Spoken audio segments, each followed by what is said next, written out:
কিরে কি ঝামেলা হইছে? কি হয় নাই বলেন? আরে কি হইছে সেটা তো বলবেন কেউ। এভান্টি কি হইছে? ভাইয়া বরের নামে একটা মিস্টেক হয়েছে, পি এর জায়গায় ডি হয়ে গেছে। এই তোর বড় ঝামেলা? হ্যাঁ এদিকে আউট অফ কন্ট্রোল সিচুয়েশন। এতটুকু প্রবলেম সলভ করতে পারোস না, আবার তুই ইভেন্ট ম্যানেজার হবি। আমি তোরে কতবার বলছিলাম আমার পার্সোনাল প্রবলেম আছে, আমি এই ইভেন্টে আসতে পারবো না। হ্যাঁ তাও আমার কেন আসতে হইলো, তাও আবার এই সিলি ম্যাটারে? হ্যাঁ সরি, অনেক স্ট্রেসের মধ্যে ছিলাম তো, তাই ঝামেলা হয়ে গেছে। আচ্ছা ঠিক আছে। ভাইয়া আমাদের কয়টা ছবি তুলে দেন তো। ক্যামেরা।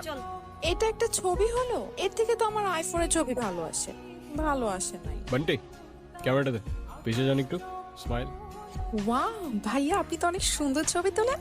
আপনার ফোনে যদি এই ক্যামেরা থেকে বেটার ফটোস ক্যাপচার করা যেত তাহলে এই ইভেন্টে এই ক্যামেরা না আপনার ফোন ইউজ করা হইতো। I hope you get it. Okay ছবিগুলো দিয়ে দিস, আমি যাচ্ছি। হ্যাঁ না মানে আমি বুঝলাম না, তোমার কি কোনো সেলফ রেসপেক্ট নেই?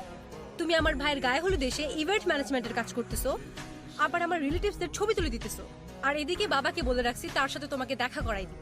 এখন সেই যদি এই অবস্থায় তোমাকে দেখে কি হবে একবার ভাবছো? কি হবে? আবার জিজ্ঞাসা করতেছো কি হবে?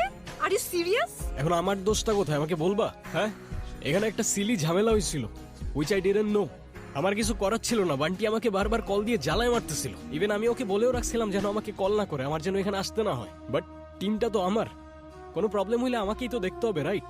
রায়ন অনেক হয়েছে তুমি আর তোমার এই ফালতু টিম। মানুষের বয়ফ্রেন্ড ডাক্তার হয়, ইঞ্জিনিয়ার হয়, আর তুমি হইছো একটা ইভেন্ট ম্যানেজার। আজ যাইরা বাবা যদি জানতে পারে তুমি একটা ইভেন্ট ম্যানেজমেন্টে কাজ করো, কোনোদিন তোমার সাথে আমাকে বিয়ে দিবে না।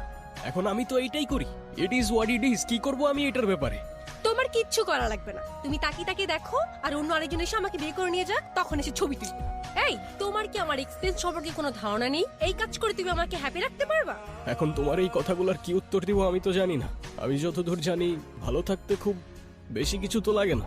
পকেটে 2 বেলার খাবার, বাসা ভাড়ার খরচটা, আর পাশে ভালোবাসার মানুষটা থাকলেই তো এনাফ হবার কথা না? এই তোমার এসব ইনস্টাগ্রামের রিলসের ডায়লগ আমাকে শোনায় না। গত 2 বছর একই কথা বলে আসতেছে।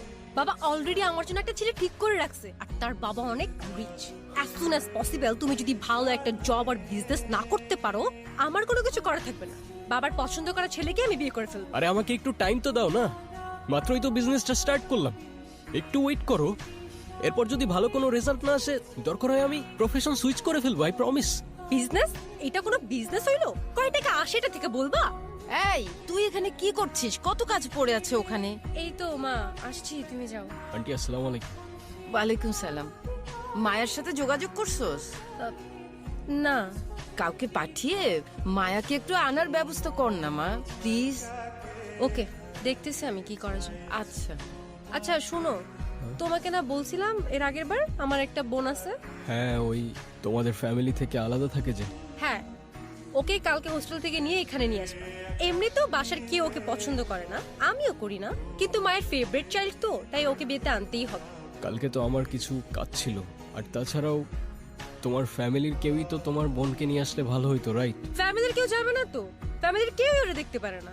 দেখতে পারে না মানে? ঠিক বুঝতে পারলে না তো? ওর ব্যাপারে যত কম বুঝবা ততই তোমার জন্য ভালো।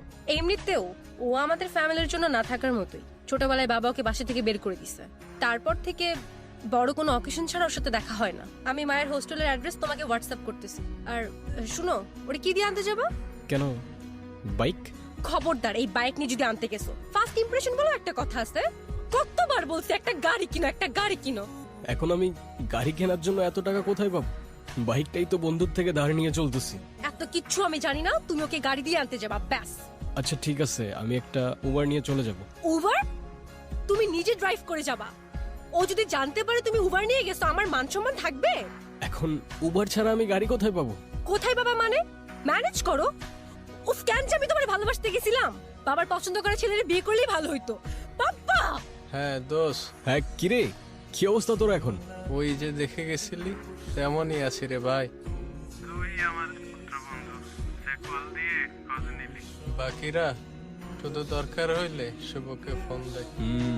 দুনিয়াটাই এমন দোস্ত, সবাই স্বার্থপর। আচ্ছা বাই দ্য ওয়ে, তোর বাইকটা নাকি সেল করে দিছস? হ্যাঁ, বাবাই জোর করে সেল করে দিছে। বাবা বলেছে এখন থেকে তার গাড়ি ইউজ করি। আচ্ছা তোর পাপার, আই মিন আঙ্কেলের গাড়ির থেকে মনে পড়লো, গাড়িটা আমার একটু লাগতো বুঝলি, খুব আর্জেন্ট। ও আচ্ছা, এই কাহিনী। গাড়ি লাগবে দেখে এখন আমাকে ফোন দিছস? এখন গাড়ি দেওয়া যাবে না, বাবা রাগ করবে। ও আচ্ছা, আমি স্বার্থপরের মতো কাজ করছি না? আর তুই যে 25,000 টাকা নিয়ে 2 দিন পর দিবি বলে 2 মাস চলে গেছে, যে গার্লফ্রেন্ডের পেছনে টাকাটা ভাঙছস সেই গার্লফ্রেন্ডটাও চলে গেছে। হ্যাঁ, আমি কিছু বলছি? বড় বড় কথা বলতে আসছে। আচ্ছা সরি দোষ, কিছু মনে করিস না। নিস তুই, বাবা তো গ্রামের বাড়ি গেছে, তুই কালকে না হলে পরশু দিন ফেরত দিয়ে দিস। তাইলে কোনো প্রবলেম হবে না দোস্ত। ডান।